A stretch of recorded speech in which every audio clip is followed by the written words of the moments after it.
Hello! Hi, everyone. I am Todd Kenreck. This is Lauren Urban, and we're having a show. It's called. We're starting. We're starting it right now. We're doing it. We're doing it live. Yes. My camera's a little. It has a mind. It's trying to chase me around the room a little bit. So. I am so impressed by this camera.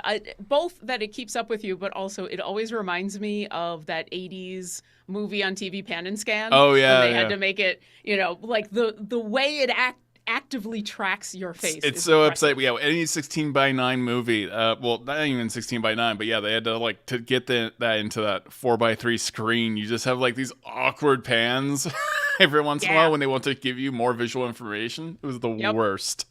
Or when they needed to cut something out and they'd be like, no, why don't you just look over here?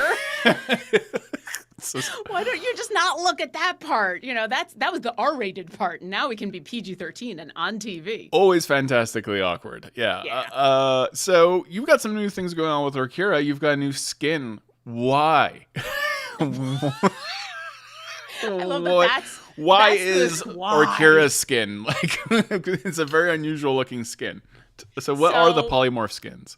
So the Owlbear polymorph skins are their own beast, not to make a joke. But so we've been doing some polymorph skins that were kobolds for the comic that's been out for a while, which is awesome, and I love the kobolds. And then Idle Champions Court of the Raven Queen happened, and a whole bunch of people in our game decided that we should all turn into owlbears.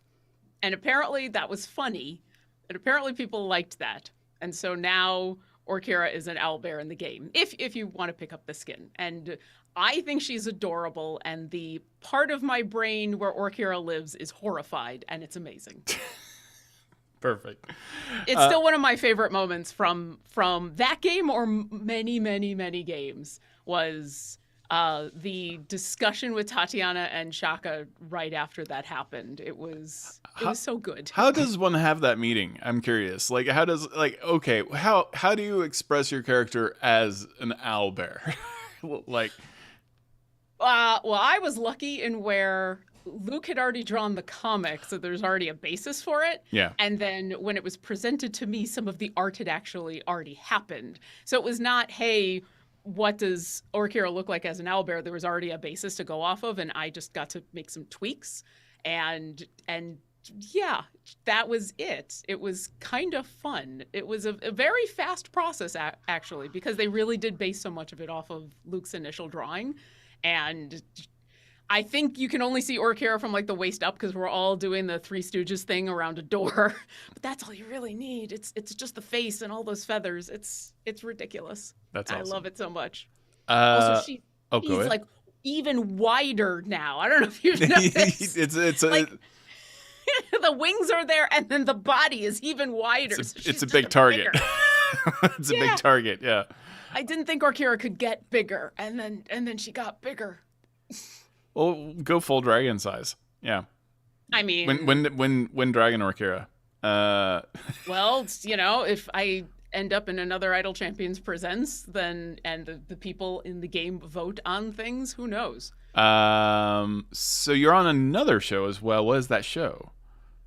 Are we talking about Children of Verte? Yeah, I believe so. Well, you're Okay. all over the place, so. Yeah, it's a little less so nowadays, but I've got a few things coming up. But the big main one is Children of Verte, which is on Tuesdays on the Demiplane channel from 6 to 8 Pacific. I know there's a alert that goes out in the game. And that is a completely different character than Orkira in a lot of ways. Yeah. So What is the show, by the way? Like for So- those that don't know. describing it is hard, but it's kind of fun. So Deborah Ann Wall has created it, and we are all people in the real world.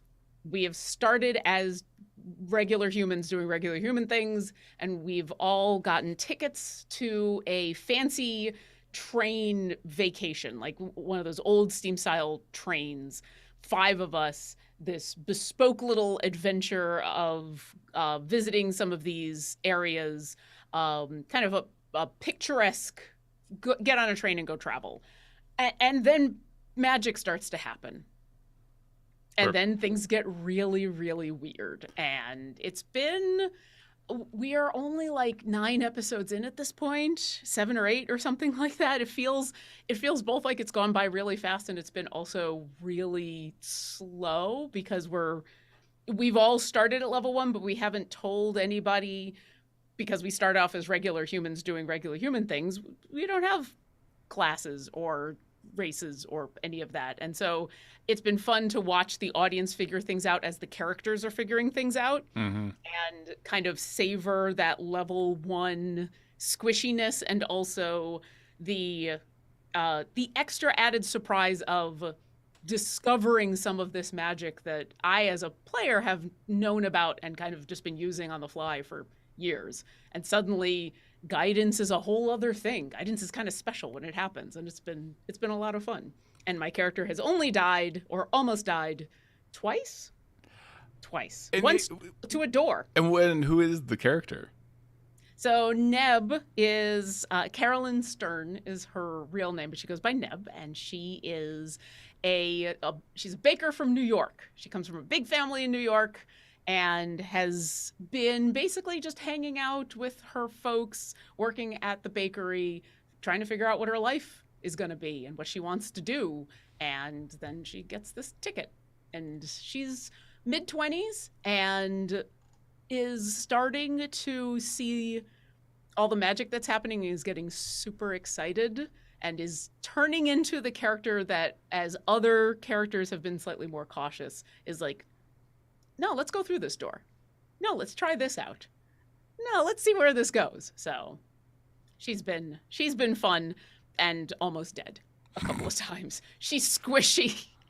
She's so squishy. And I forget that, and everybody else forgets that, until suddenly I'm like in death saving throws, and it's happened a couple times. So you've had a couple cool things happen recently, like, because you're on several shows for C&E. One of those is Tia What?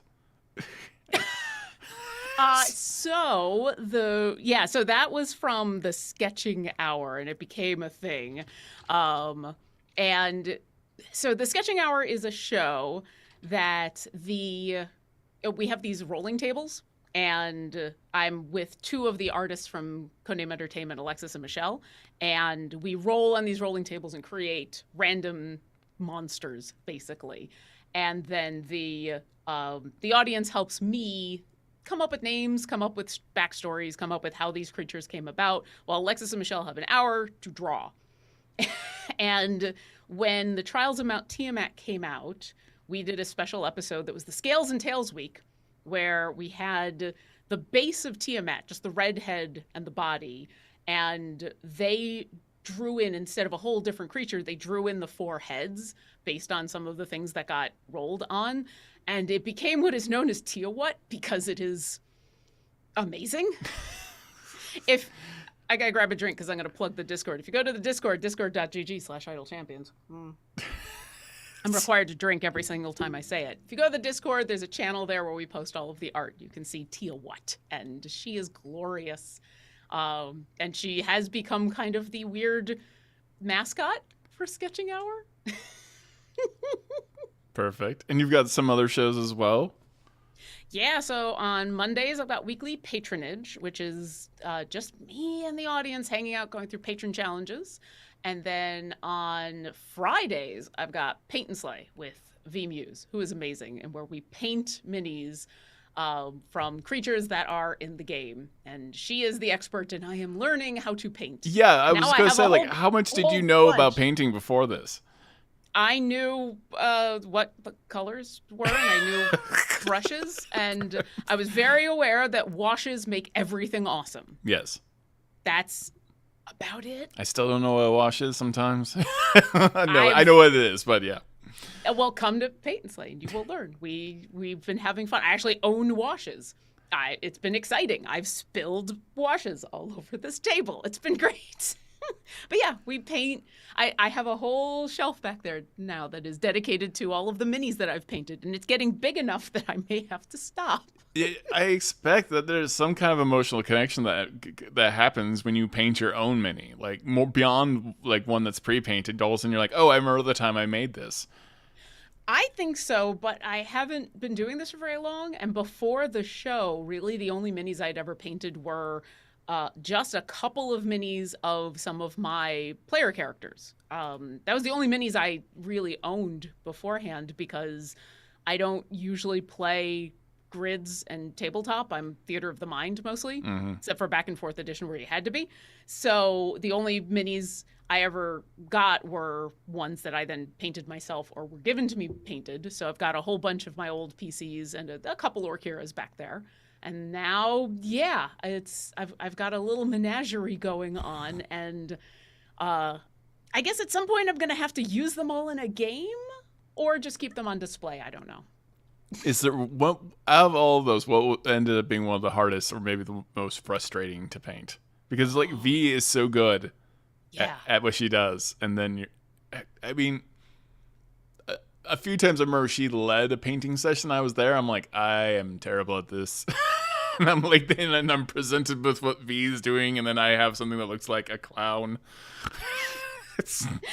Yeah, that's me every week, but it's great. I love it. I've been learning. I've definitely been learning. The hardest ones for me have not been the techniques of painting and simply the dealing with the minis themselves, if that makes sense. Like, we're finishing up the Remoraz this week. We started it last week, finishing it this week.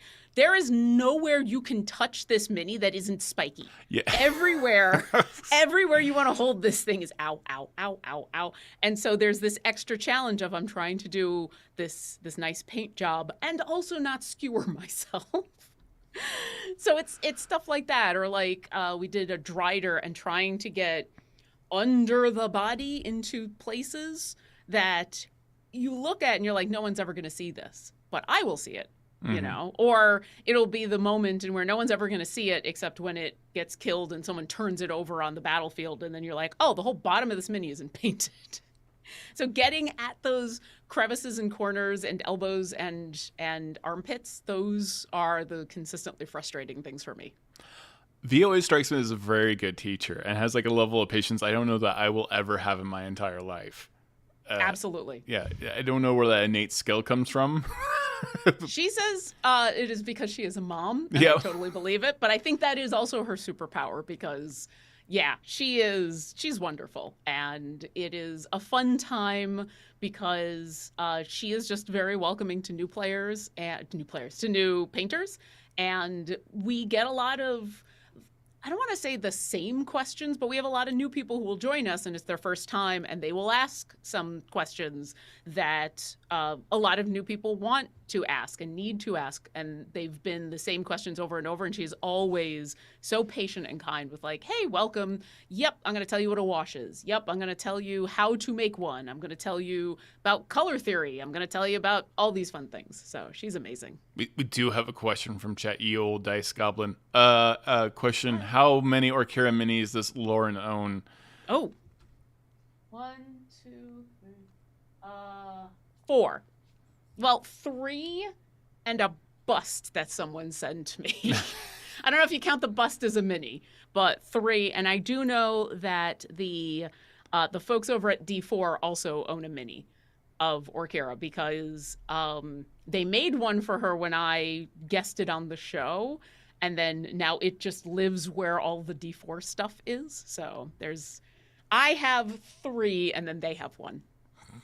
Perfect. Out of all the skins for your character, because the polymorph was the favorite skin. Ooh. I mean, it's hard not to pick the polymorph because it's the newest one. I really liked the Shadowfell skin simply because it is something that it's something Orkira would never wear until she needed to be stealthy, and then it is 100% how she would try to be stealthy, and so it is ridiculous, and it's like a bubbly, happy person trying to dress up as a goth, and it's ridiculous, and I love it. Yeah, you have like feathers glued onto your wings, don't you? Yeah. Yeah.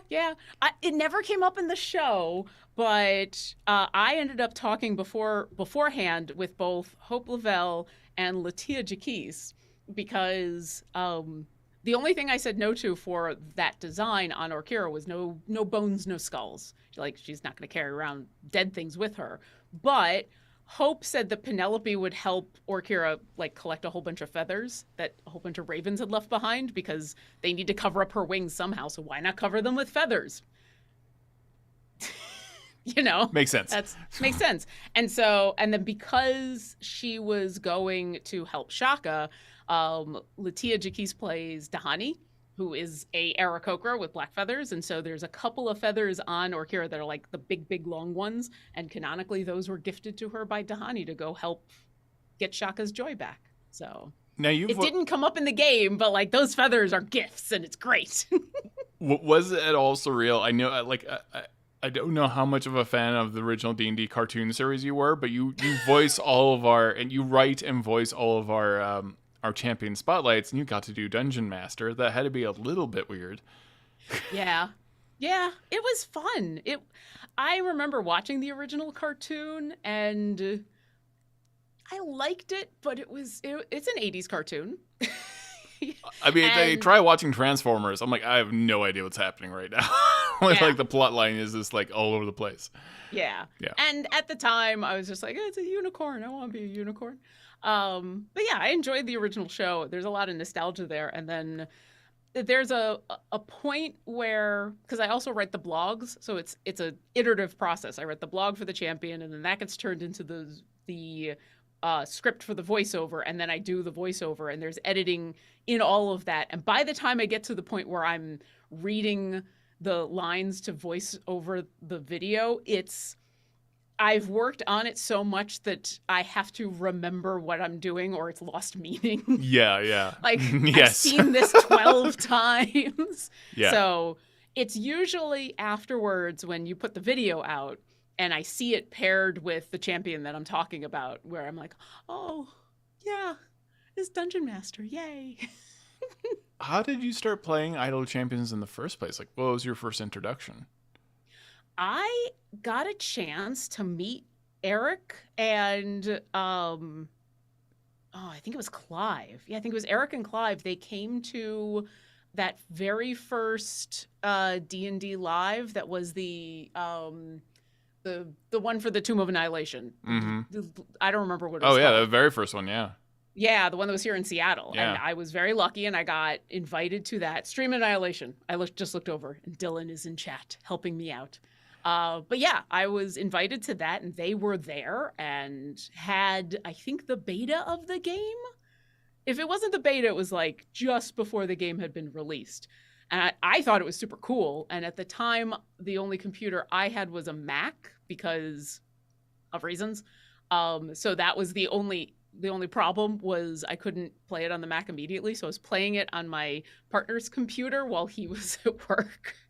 And then he'd come home and I'd have to turn it off so that he could do Photoshop stuff. But then I finally got a laptop that was a PC. And so, yeah, I just started playing it because it was super fun. And then it became just the thing that I played all the time. Yeah, that's got to be a weird arc for you because now you like work here. Yes, there was the hey, your character, you like this game. Hey, your character is going to be in this game you like. Hey, you're going to work at the company with this character. That's how they get you. Yeah. Yeah. April of last year was an incredibly fun, weird month of things, of a confluence of a lot of things. So perfect.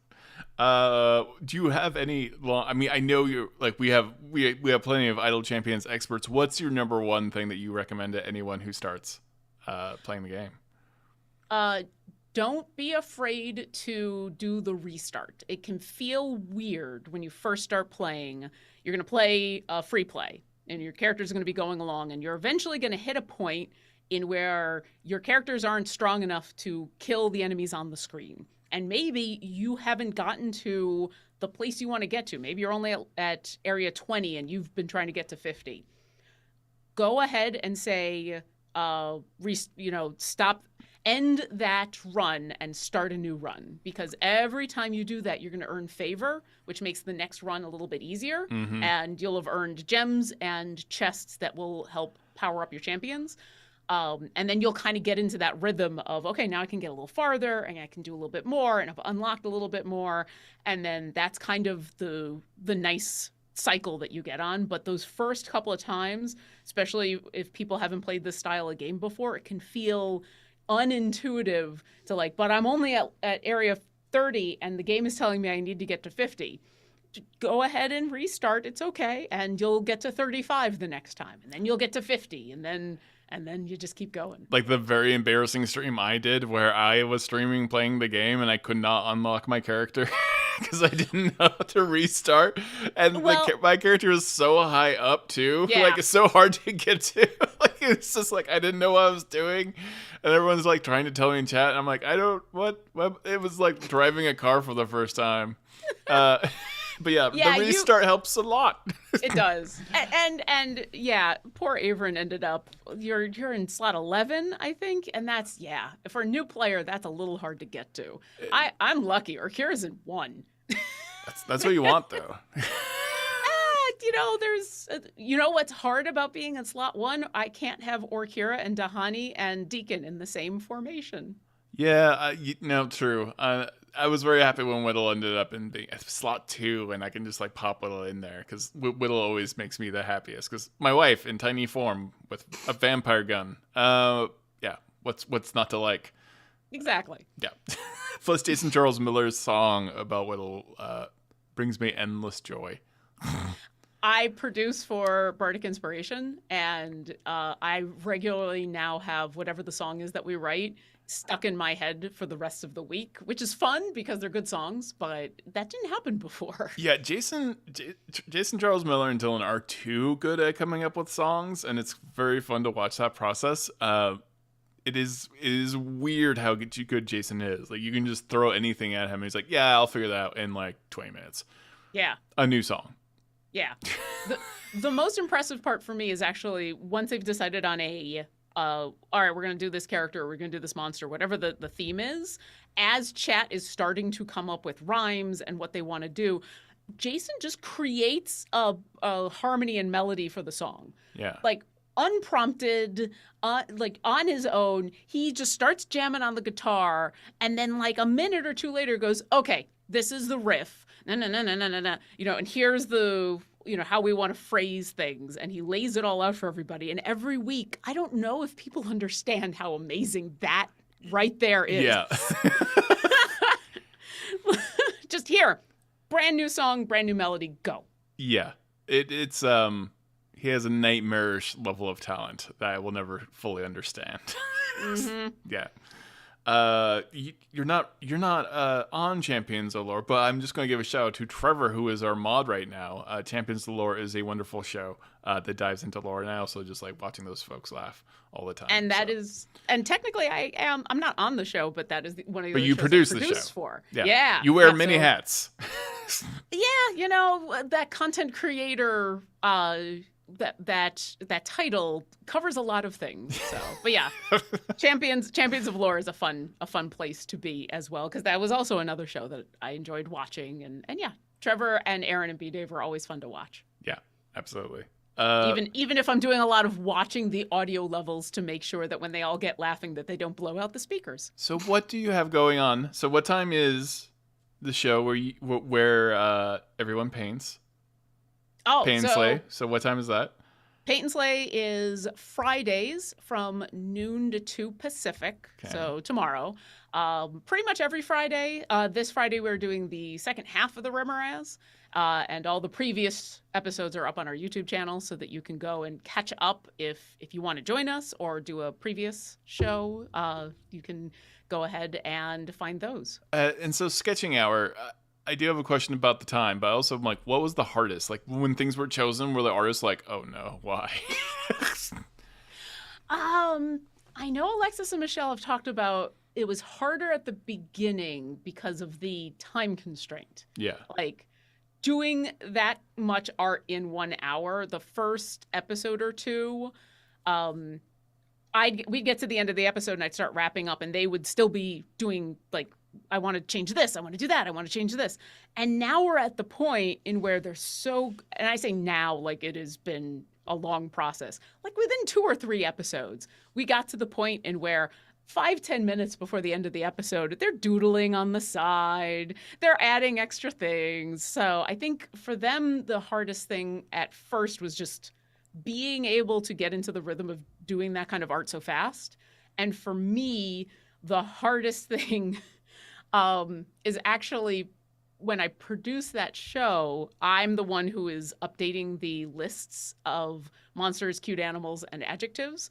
And it's only been recently that we've started to intentionally repeat things. I've been trying to not repeat anything. And they know from yesterday, chat knows, I'm starting to run out of cute animals and monsters. And you'd think, how could you run out of cute animals and monsters? But we've done like 43 episodes. Oh my God. And so we're starting to get into the question of like tardigrade came up. Is a tardigrade cute? Well, I think it is. Sure. Here we go. How many different versions of a fox can we put on there? Is a rhino cute? Well, it is now. Are we saying dinosaur, or are we going to say the dinosaurs that are in the monster manual? We had T-Rex. Are we also doing a Stegosaurus? Yeah. Like it's getting that weird, and that's the hard part. All of D&D's mistakes. I've been going into I get super excited whenever new monsters get put out in 5th edition so that I can just grab them all to put them in the sketching hour. Valid. It's become like, yay, stat blocks that I could use for my home game and also sketching hour. Well, that's about all the time we have for today, but we do have Dev Insights today, correct? Coming up in about 30 minutes, so stay tuned. And can I talk about one more thing, though? You can talk about all the things. All the things? Since you've kindly asked about times and dates, I am doing a game next week that is a charity game for Jasper's Game Day, which is an awesome charity helping with suicide prevention. It's called The Wandering at Witchlight. It's happening on Friday, May 13th at 5 p.m. Pacific. If you are an Idle Champions fan, there will be a chest code in it for you if you come on by. And that's being run by Zerjester, if you follow him on Twitter. And it's going to include person who helps with our modding, D&D Jordan Lee, Duval Fairbear, the TTRP GIFs, who has made a lot of GIFs of all of us over the years, and me. So if you want to see us playing, I think it's supposed to be spooky.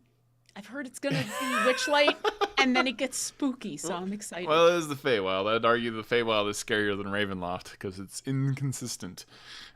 This is true. So come watch us be spooked for charity. Perfect. All right. Thank you so much, Lauren Urban, for being on the show. Thank you, everyone who tuned in and got a test code and all that stuff. And thank you for the questions. Have a great day.